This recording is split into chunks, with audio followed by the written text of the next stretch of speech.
U.S. President Donald Trump shakes hands with Canadian Prime Minister Justin Trudeau during a meeting at the G7 summit, Friday, June 8, 2018, in Charlevoix, Canada.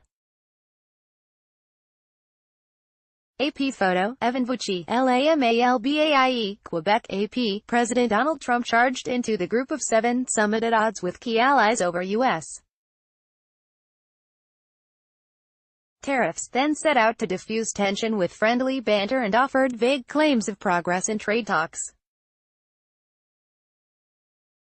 But details were scant and clear differences remained at the summit's midpoint. After days of verbal sparring over new U.S. tariffs on steel and aluminum imports, Trump joined the leaders of major industrialized nations in an idyllic Canadian resort town. On his way to the annual gathering, Trump laid out his fundamental grievance, saying that other countries have been taking advantage of the United States on trade.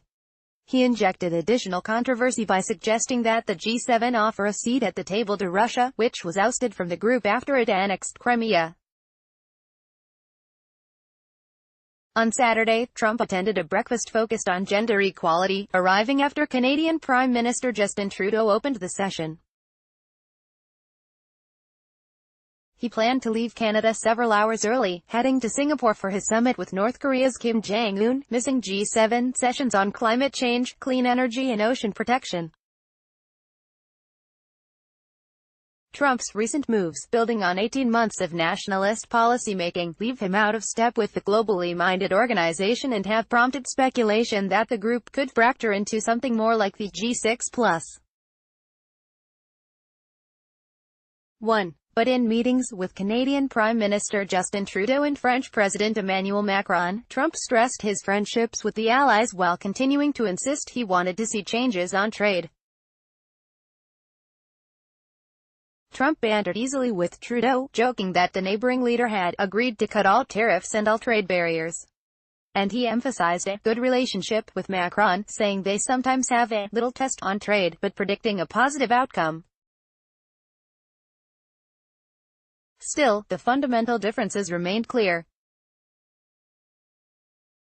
Trump again railed against trade deficits with other countries and repeated that he may pursue separate trade deals with Canada and Mexico to replace the North American Free Trade Agreement, while Canada would prefer to renegotiate the three-way deal. Asked if Trudeau was upset that Trump would be leaving the summit in Canada early on Saturday, Trump joked, "He's happy." Macron said he and Trump held open and direct discussions, adding that he thought there was a way to get a win-win outcome on trade, though details remained unclear. Both sides suggested some progress in NAFTA talks. White House spokeswoman Sarah Huckabee Sanders said they were close to a deal, but added that there was also discussion of shifting to a bilateral deal. A Canadian official said the leaders discussed accelerating the pace of the talks.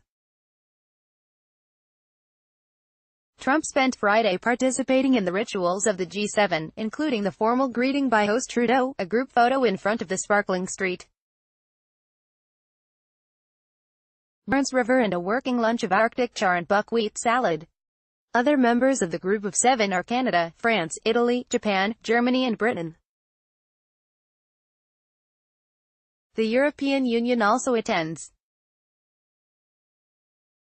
Trump's relations with the others have hit such a low point that a key question was whether the 7 countries can agree on a joint statement of priorities at the conclusion of the meeting.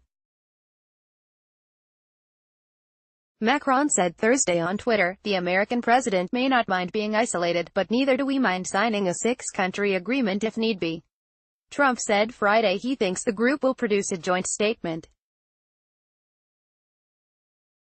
Before arriving at the Quebec summit, Trump injected fresh drama by asking why Russia wasn't included in the group. "They should let Russia come back in because we should have Russia at the negotiating table," he said. Russia was ousted from the elite group in 2014 as punishment for President Vladimir Putin's annexation of Crimea and support for pro-Russian separatists in Ukraine. In the U.S., Special Counsel Robert Mueller is investigating whether Trump's campaign colluded with Russia in a bid to sway the 2016 presidential election in his favor. The comments drew a mixed response. Canadian Foreign Minister Chrystia Freeland said the issue hasn't been raised around the G7 table, though she said there have been some direct conversations in bilateral meetings. She added, there are no grounds whatsoever for bringing Russia with its current behavior back into the G7. In Paris, Macron's office said such a move wouldn't make sense and pointed out that the latest country to impose economic sanctions on Russia was the US. Italy's new premier, Giuseppe Conte, tweeted that he agreed with Trump, saying, Russia should go back into the G8. In the interest of all. Russia seemed unconcerned. State news agencies quoted Kremlin spokesman Dmitry Peskov as saying, we are putting the emphasis on other formats. Over the course of his presidency, Trump has inflamed allies with his isolationist policies, including withdrawing the U.S. from the Paris Climate Accord and the International Iran Nuclear Agreement. The rules-based international order is being challenged, not by the usual suspects but by its main architect and guarantor, the United States, said European Council President Donald Tusk.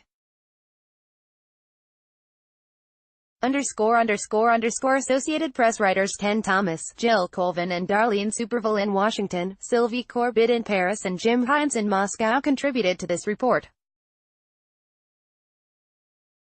Copyright 2018 The Associated Press. All rights reserved. This material may not be published, broadcast, written or redistributed.